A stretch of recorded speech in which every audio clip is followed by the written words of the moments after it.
I'd like to get into a little bit of Skynyrd history here. This is obviously their very first studio record. It says only 300 copies were made by the Shade Tree record label, which is created by Thomas H. Markham and Jim Sutton out of Jacksonville, Florida. They recorded this stuff at a studio in the South Side called Norm Vincent Studios, which I'll get into in a minute.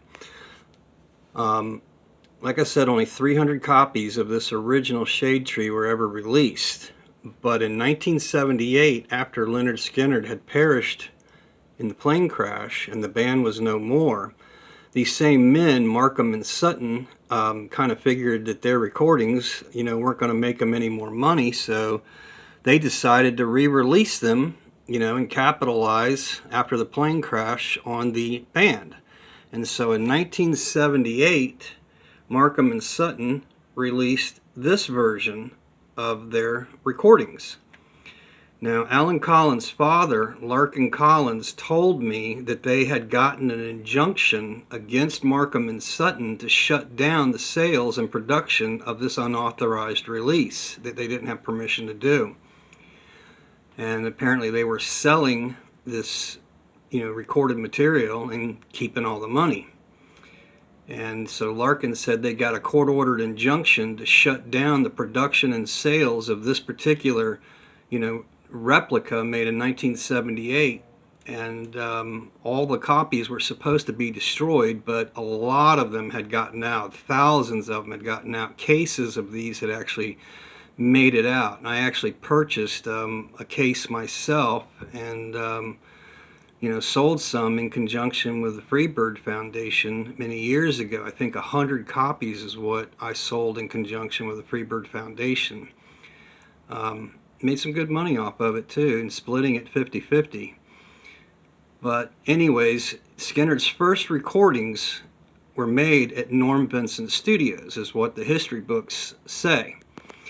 And if we take a look, at what was recorded,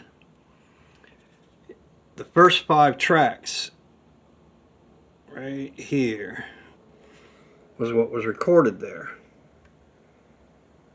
FreeBird, Need All My Friends, Michelle, If I'm Wrong, and No One Can Take Your Place. These are recorded at Norm Vincent, or Shade Tree, where Shade Tree recorded at.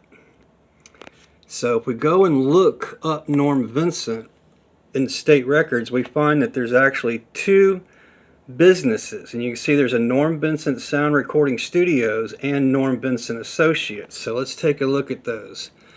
If we take a look at Norm Vincent Studios, what we find is that it was actually first filed in 1970. Right there, October 12th, 1970, and it was dissolved in 1974. Okay, so this was not clearly what the studio was called when Lynyrd Skynyrd recorded there.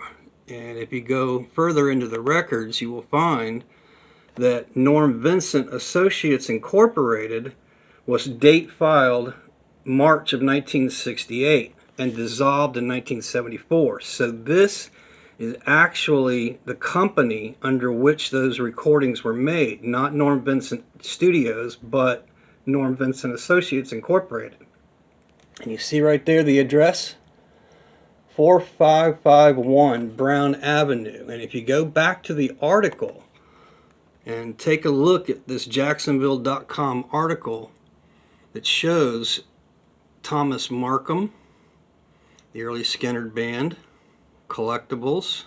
There's Thomas Markham, the guy that recorded it, and the original tapes that he used to record Lynyrd Skynyrd are right there. But it says that the record label was located right off of Beach Boulevard, if I can find that somewhere, right there. He said that Sutton, in '68, saw the potential of the 1% band, gave him a 5-year contract from '68 to '73, which Skynyrd's first album was 1973. But you see where it says Norm Vincent Studio off of Beach Boulevard.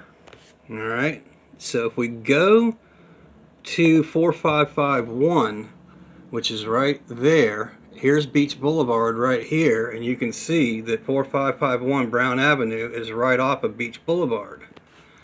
And so digging further, here's the actual building, and this can be a new Skynyrd site for Skynyrd tours and Skynyrd fans from all over the world. But this is 4551 Brown Avenue, which is the original location where the first 5 songs of Lynyrd Skynyrd were recorded within this building. And here are some of the pictures from inside this building.